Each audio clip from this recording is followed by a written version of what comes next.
Sometimes people ask me, hey, what's your most memorial readings you've ever done? Well, here's one right here.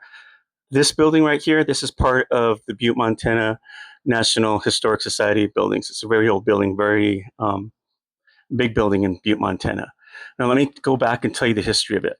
Back in the 1800s, one of the richest men in the United States, his name was William Clark, and he was a big copper mine billionaire or millionaire at the time. In fact, he had a mansion, I think, in New York City near the Central Park. But I guess what happened was one of his sons, named Paul Clark, he died, I think, of some kind of sickness, and he decided to make this building and donate the money for it in memory of his son as an orphanage. Right there, there's his son right there, Paul Clark. That's William Clark's son. So let me explain who I am. So if anybody doesn't know, my name is Paul Casino. I am a certified medium. I've teach mediumship classes over 7 years. I've done free radio readings over 7 years. I've done a lot of readings. I went around Montana doing small group readings and read for people from all over the world over the phone and Zoom readings. I've done quite a bit, and what you see is what you get. So, and let me explain something. I had this woman. She called me and she wanted me to do a reading, and she worked in a building like this, and she was a caseworker. And I said, "Sure, I'll go over and help." She opened up the door when I got there, and before I even go any further, let me explain. I used to live in this town. I was born and raised in this town. I remember seeing this building, but never knew the history of it. This is the honest to God truth. I didn't know nothing about it. I just thought it was an apartment building. Look at it. And it was kind of like a mansion inside of it. So she opened the door, and I walk in, and there's these beautiful staircases that go like this. And it's just, you could tell this place, whoever put money into it, put a lot of time and money into it. And she looked at me and she goes, when you walk in here, what do you sense? And I already picked up. I said, I keep seeing little kids. Is this a boys' home or something? And she said, close. It was an orphanage.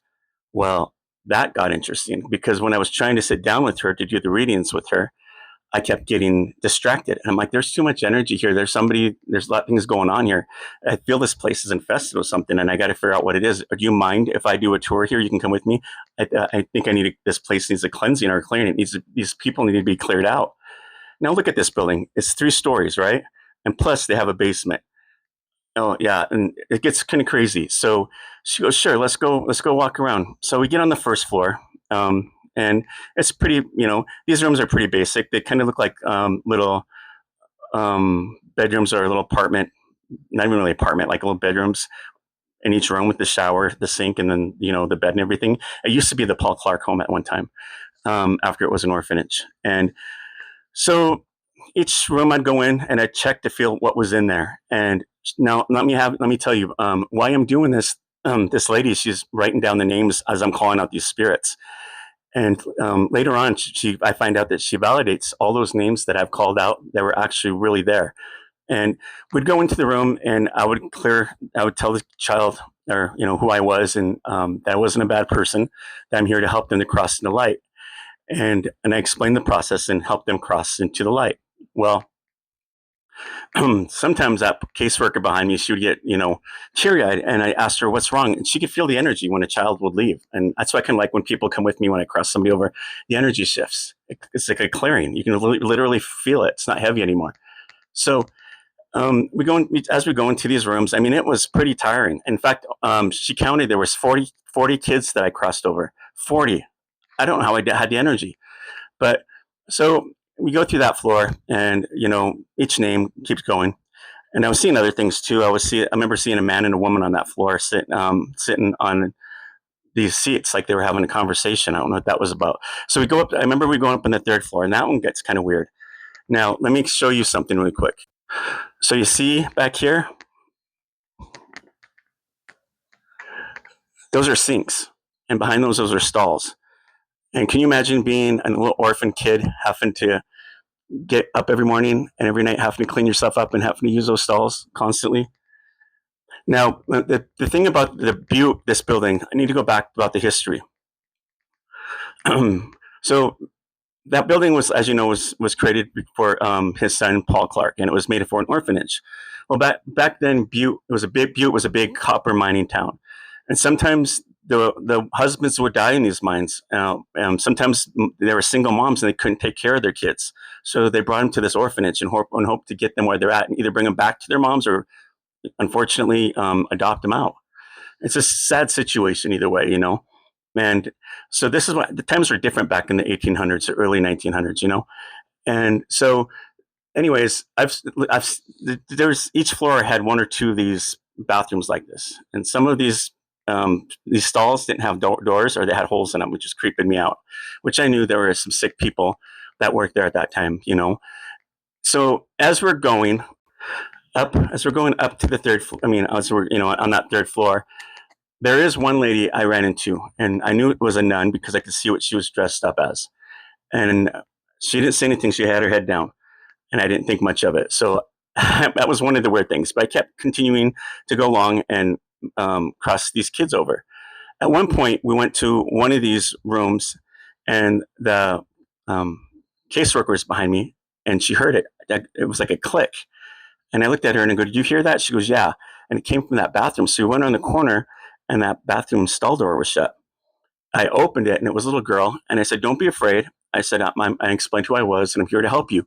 I said, "I'm going to ask, God to put the white light down. I need you to go into the white light. You need to be with your family. You're not allowed to be here.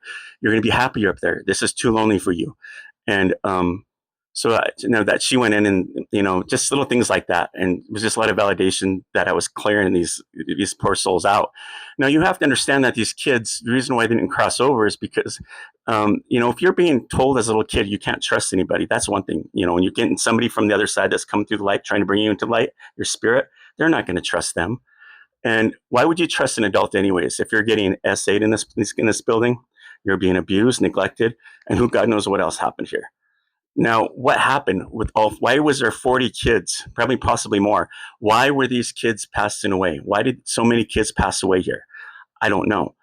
I know that maybe there was a time where, the big flu epidemic might have happened, the measles, I get that. But what else happened? I don't think any of these kids really got justice, and that's why they were stuck there. That's another reason why I believe that they were stuck there. So we end up moving down to the basement. So the basement is even creepier. As we're going down there, there's different rooms in the basement, and you can feel the energy shifting, and it seems darker down there, the energy. There's one room, I remember there are bunk beds, and there's a lock, like a big thing where you can just shut somebody in a room, like one of those sliding things, and they're locked in there in that room. And there was no lights in that room. And now they put kids in there that they felt were troublemakers. And then in the other rooms, there was hooks along the wall. Now, these hooks were really sharp. They weren't just like regular coat hooks. When I touched the wall and I touched the hooks, I was getting images that they would take little kids and hang them there and turn off the lights, torture them. One room, I looked at her and I said, "Are you seeing what I'm seeing?" She goes, "What?" And I go, "There's a window there, and where the bricklaying is, you can see scratch marks. And then I go, look over here, and you can see dry blood marks. Dry blood mark, and there's scratches down there. What happened?" As we're going up the stairs, I'm getting visions, and I'm telling this lady, some lady is grabbing a kid and calling her all these dirty names and beating her as she's taking her up the stairs. What I saw down in that basement, and there's a bathroom too that had another hole, a creepy hole for no reason, where nobody can have their privacy. But I was seeing things in my vision. I was seeing things what adults shouldn't be doing to kids. SA'd, child abuse. I've seen a lot of neglect, a lot of taking away kids from feeding them. So I'm going to go on to part 2 on this. So get ready.